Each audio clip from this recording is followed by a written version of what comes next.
commence dès la fin août à se renseigner, les catalogues envoyés dès le début du mois d'octobre. Pourquoi est-ce qu'on s'y met autant de temps à l'avance à faire séquence de Noël? C'est pas non plus les 12 travaux d'Hercule d'aller acheter des cadeaux. Mais c'est un processus long. Vous savez, faut pas oublier qu'il y a le Père Noël, qu'il y a des petits lutins, qu'il faut fabriquer tout ça, qu'il faut partager en famille, que les enfants, en fait, ils vont évoluer dans leurs demandes. Une liste au Père Noël, ça change 10 fois entre la première et la dernière version. Ah oui.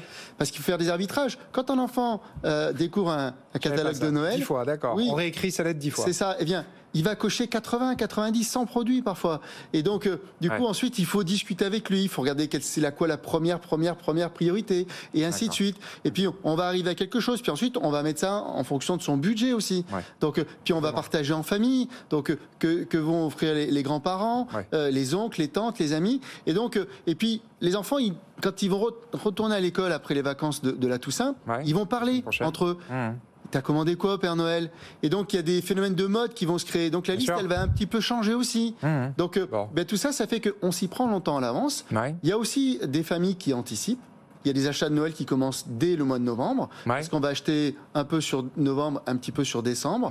Il y a les grands-parents qui anticipent énormément, parce que novembre, c'est le mois où le choix est le plus important, puisqu'on n'a pas une très très forte affluence comme au mois de décembre. Et puis on a un niveau de service qui est plus élevé, parce qu'il y a moins de clients. Donc les équipiers ont le temps de s'occuper des clients. Noël, juste qu'on ait un chiffre en tête, on disait le marché... Vente annuelle, chiffre d'affaires annuel des magasins, c'est 3,7 milliards. Noël, c'est combien sur ces 3,7 milliards? Noël, c'est un peu plus de la moitié, c'est 55%. Donc on est à... vous faites plus de la moitié de l'année? Oui.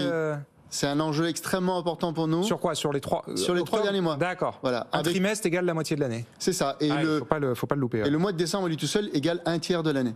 D'accord. Voilà. Donc c'est très très très important pour nous. Et ça se prépare un an à l'avance. Parce que, vous voyez, les jouets que j'ai amenés ici... Alors on va en parler, d'accord. Il faut les sélectionner. Ça, c'est important aussi. Les commandes, vous les passez un an avant? Alors, la sélection commence un an à l'avance. Là, on travaille sur Noël 2023. Donc, on a nos équipes... En ce moment, les fabricants, les fournisseurs vous présentent les jouets de l'année prochaine. Voilà, nous avons nos sélectionneurs. Chez Jouet Club, c'est une coopérative de commerçants indépendants. Donc, on a une équipe de 13 sélectionneurs avec un directeur des collections qui parcourt le monde, qui font les showrooms en France, aux États-Unis. Alors, on va beaucoup moins en Chine, compte tenu de la crise Covid. Mais on va chercher des pépites. Ce Vélociraptor qu'on a cette année, eh bien, c'est un jouet qu'on a découvert à Los Angeles l'an dernier, au mois d'octobre. Et on en a fait une exclusivité pour l'ensemble de nos magasins sur cette fin d'année. Donc, ah oui, ça, voilà. Les dinosaures comme ça, c'est que chez vous? Celui-ci, il n'y a que chez nous qui sera... Qu'est-ce qu'il a de spécial? Pourquoi? En fait, c'est un animatronique. Donc là, on est dans le film Jurassic World. Donc c'est Baby Blue, un des 2 vélociraptors héros du film. Et donc, dès lors qu'on va le mettre en marche, on va glisser sa main à l'intérieur du gant. Donc on va être comme dans le film. Et là, on voit, il va bouger. Et il y a des boutons à l'intérieur qui vont nous permettre de faire en sorte, voilà, il va ouvrir c'est une marionnette, quoi. Oui, c'est ça, c'est une marionnette, voilà.